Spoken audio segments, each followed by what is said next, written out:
Hey, this is Gramps Morgan, and you're watching Music Enthusiast. It's Gracie from the Music Enthusiast, and today I'm here with Gramps Morgan. How are you? I'm totally in great sunshine. The weather is getting hot here in Nashville, so I'm happy. Moving on to the questions, what made you want to get into music? Well, Gracie, music is a thing that came from, from the church, of course, where we all learned it, right? On that wonderful Sunday. Of course, my parents and my dad is an artist as well. Had a huge hit, 1981 disco. Those are before our days. And in 1981, he had a big hit record called "I'll Do Anything for You." So just watching him rehearse, that's the first influence. Of course, children mimic what they see around them first. So the parents are the first role model. So that's what made me gravitate to music. But I believe it was in my DNA. Yeah. Do you have a favorite musical memory? As a child, Just in general, if you could think of one. one of my greatest one was when they had to sneak us into this country called New Caledonia, and we were like mega pop stars and didn't realize it. And we had a song that kind of just took off because of people were the rate volume in this country was so high, and we wrote a song that was called "Respect and Love All Women." And the song became the biggest record in the country that they had to bring us to this country. And we played for, I think it was 33,000 people. And the population of the country is only 300,000. So that's more than 10% of the population. How did that feel for you to experience that? It was great. It made me understand the power of music and the true purpose that musicians and artists should have to bring joy and happiness to people and bring them sunshine, bring them out of the dark clouds. Just that's what music is there for. Music is on several levels, and you hear music at political rallies, churches, sporting events. So it made me understand the true purpose of music. hmm What was it like for you starting out in such a competitive industry like the music industry? Well, it was great. For me, I never saw it as a competitive industry because it was out of the excitement of, "Oh, I want to go on tour and I want to do this," and so that part of it wasn't really there for me. But once the competitiveness, I understand that you have to bring your best A game as to any other job that you do. It's because I used to play American football, so playing that sport and being a wrestler, I was like, all right, okay, I got it. Let's do it. So I understood at an early age, say, okay, hey, anything you do your research, like anything you do your homework in school. If you want to be the best, you have to do your homework. hmm How do you find inspiration for your music?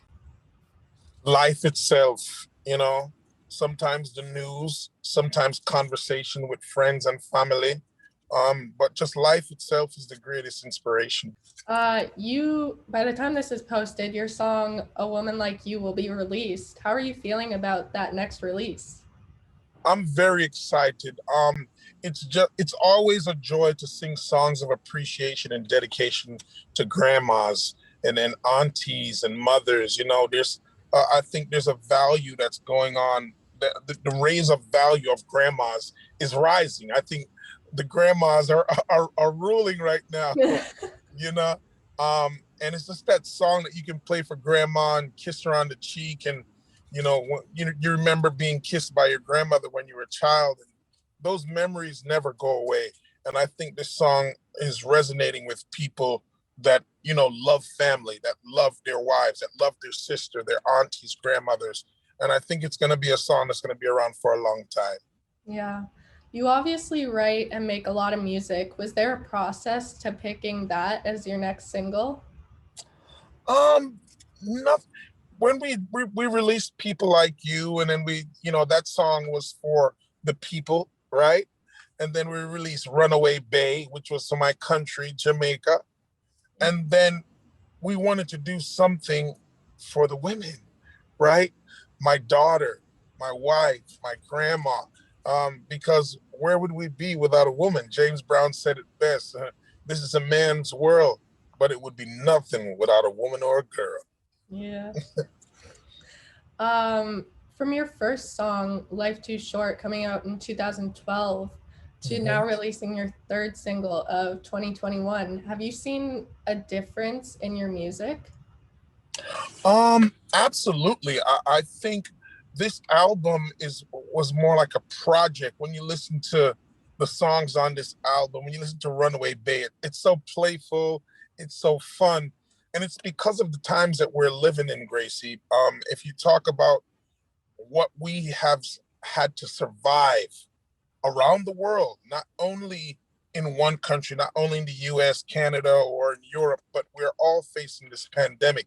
So I believe it affects everyone. So my job, I'm doing my duty to just be that person, to be the soundtrack to help us get out of this, taking off these masks and, being able to go to our favorite restaurants and enjoy it and start going to basketball games and hockey games and football games again. Yeah. Do you have any future projects that you could hint about or tell us about?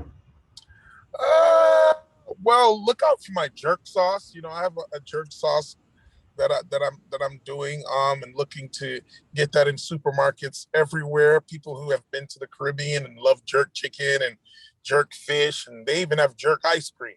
So I'm looking forward to really get that going and bring that flavor of the Caribbean to the entire world. Mm-hmm. This is more of a fun question for you, but if you could describe yourself and your music in 3 words, what do you think they would be? That's a good one. Sunshine, love, and happiness. Those are all good choices. Do you happen to have a favorite song at the moment? Off this album? Off this album or off of anyone's work? It's my favorite song. It's probably this band called Maoli. What's that song, man? What's the title of this song? Jesus, listen to it nonstop. I want the correct title. What was that song? Oh, God, Maoli. Which song? Where we danced to the wedding. Oh, God. I danced this song at my wedding. God. I'm gonna have to look it up. Jeez. I want to give you the exact title because this song is just so amazing that, when you hear, reggae music is all over the world. It's just so many bands. You talk about a band like Magic from Canada. The song is called Sweet Remedy.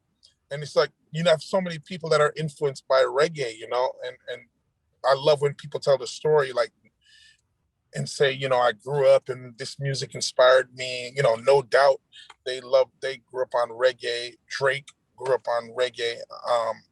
But the song is called Sweet Remedy by Maoli, Maoli.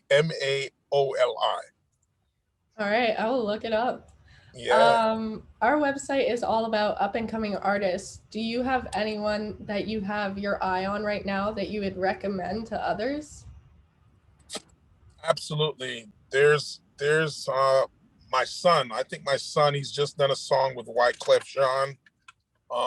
He is a reggae, hip hop, R&B kind of flavor, and I think he's going to be a fun artist for a lot of the young kids today. So look out for Grammy Morgan, Jemere Morgan. And there's also another singer named Romain Virgo out of Jamaica. He's really interesting too. I'm excited about his future. All right. Well, that's all the questions I have for you. But thank you so much, Gracie. Yeah, thank you so much for doing this.